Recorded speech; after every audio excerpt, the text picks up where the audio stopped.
What's going on YouTube? Welcome back to Juice Detailing. As you read by the title, I am starting my very own detail business. Even got a fancy little planner here to go with it. Not that you really need a planner in 2020 anyways, but let's get started.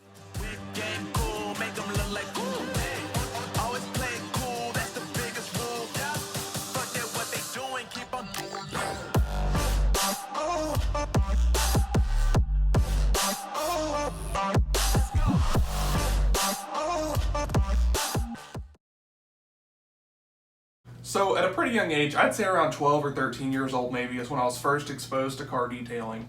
My mom was actually with this guy who owned a car detail shop. And I'd walk over there a couple times a week, watch them wash the cars and interact with the customers. And something about that was just really appealing to me. I love the customer service aspect of it. Once I started washing a few of the cars themselves, it's kind of like that time everyone likes in the shower at the end of the day. It's just your time to unwind and think and reflect. And for me, cleaning a car gives me that same satisfaction. So ever since then, it's kind of been like a growing hobby of mine. And I'm out of college now. I have a full-time job where I work 3 12s a week, so that gives me 4 days off. I have plenty of time to dedicate to other things now. So why not start a car detailing business? So to get my business up and running and keep it running, I'm going to follow these 5 basic steps. Step 1, you need to create a business identity, a brand, an image, whatever you want to call it. It's a lot more than just a logo or a pretty picture that goes at the top of a business card or a flyer or a sign in your shop. While those things are important, it's important to, have a professional looking business card and all that. I'm not saying it's not, but your true business identity, how people know your business, it's brought into existence from the very first transaction with the very first customer, and it changes with every transaction, with every customer thereafter. So an example of this is my very first weekend with my business, detailing my first two vehicles, one on Saturday, one on Sunday. So Sunday, I cleaned the car of one of my coworkers. And as with the start of most small businesses, more than likely you'll know who most of your customers are on a personal level, whether it be friends or family. Use that to your advantage. So before I even started cleaning her car, I thought to myself, I know she's a very organized person. How can I use that to my advantage to leave the best possible impression on her, giving the most likelihood that she'd come back to me to clean it again in a month or so. So after I had cleaned the change holder and the center console, I could have easily put the little organizer back in the console and dumped all the change in the large compartment mixed together like it was before. She wouldn't have had a second thought about it. It's not like you really took a shortcut. You did your job by cleaning the little organizer for the change, right? Instead, I took all the change, organized it, put each in its own little compartment, and put it back in the console after it was all clean. Now, most of you probably think, dude, that doesn't make a difference whatsoever. That is so minuscule. That's stupid. You're taking more time than you should to clean this car. Just get it done, make your money. So another thing is she had this phone holder. It was like one of the ones that goes in the cup holder. It has the little mount that comes up and you can snap your phone into it. And you can use it for GPS, whatever. Anyways, it was too small to fit in the cup holder, so it would fall and lean over, and before she had been using paper towels to hold it up. So that's something you easily could overlook, put it back how you found it. Again, the customer wouldn't think much of it. They wouldn't be mad at you for leaving it that way. That's not really within your job description, I guess, if you want to say. But taking that extra leap, again, something most people would probably think is rather ridiculous, it pays off. I just did something very simple. I just took it out and put a few rings of black tape or electrical tape around the bottom of it and stuck it back in the cup holder, and it looked much more neat. It fit in the cup holder well. It didn't move. It didn't have the ends of paper towels sticking out of the sides of the cup holder. It just looked a lot better. And you know what happened? The minute she got the car back, she said it looked immaculate. But the one thing that she mentioned to me was you even fixed my phone holder. Every detail you covered. I'll be bringing my car back to you next month to clean again. First customer, first repeat customer. Use it to your advantage, guys. It works, I'm telling you.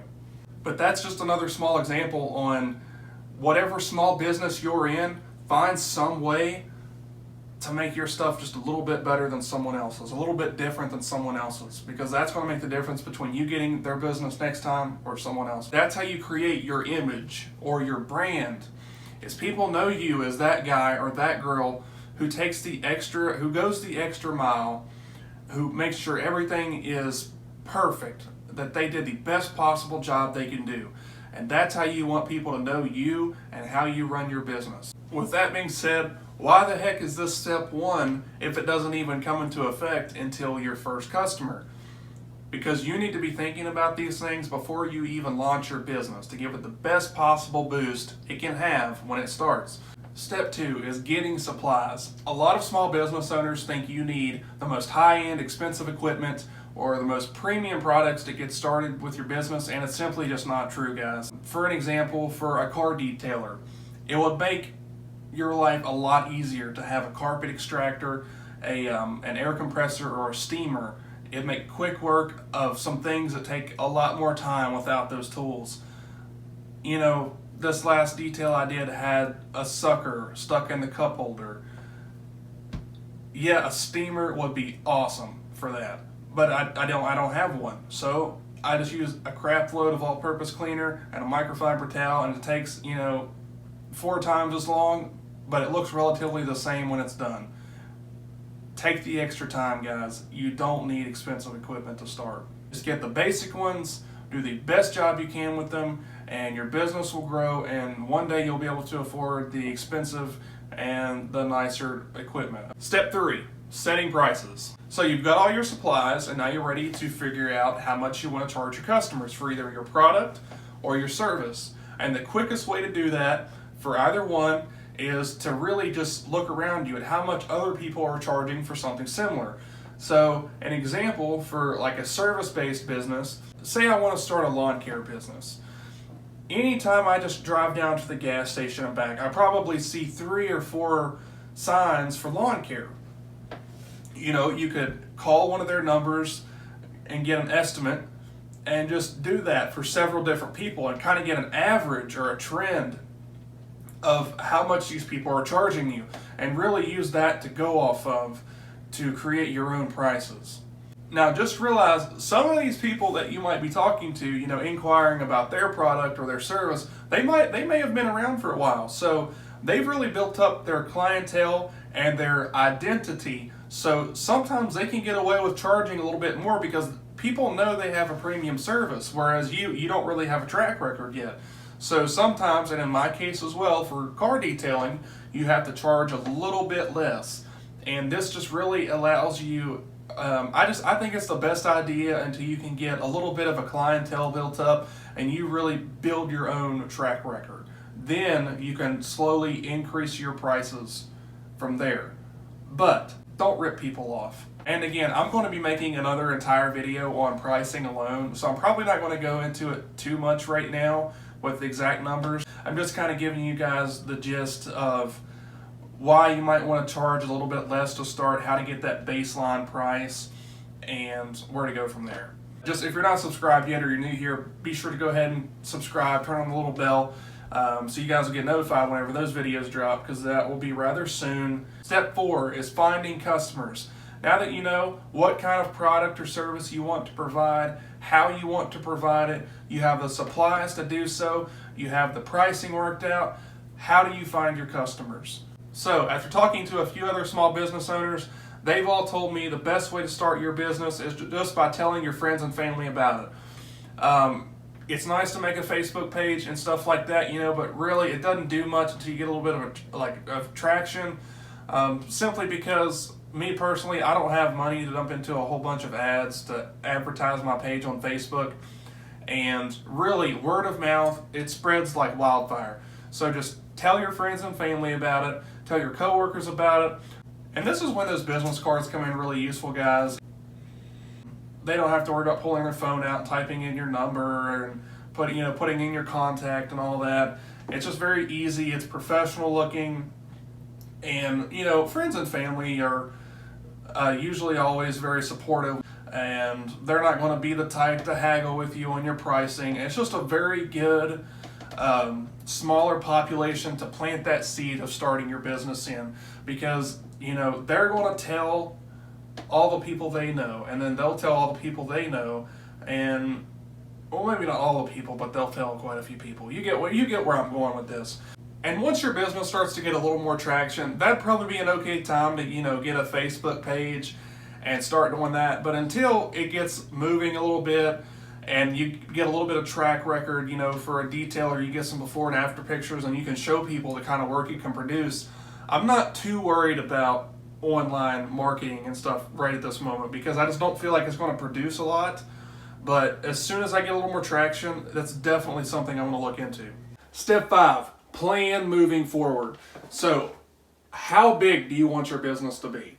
Do you want it to be your side hustle, or would you prefer it become your full-time job one day?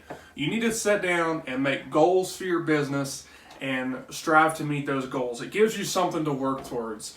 Success doesn't come just with luck in most businesses. You have to sit down, make a plan, and make a goal. Like for myself, my goal for my side hustle, my auto detailing business, is just to bring in an extra, $500 to $1,000 a month. Doesn't have to be anything super crazy. That's just me on my days off from my full-time job, cleaning cars, something I enjoy doing, and I think that's a pretty significant sum of money.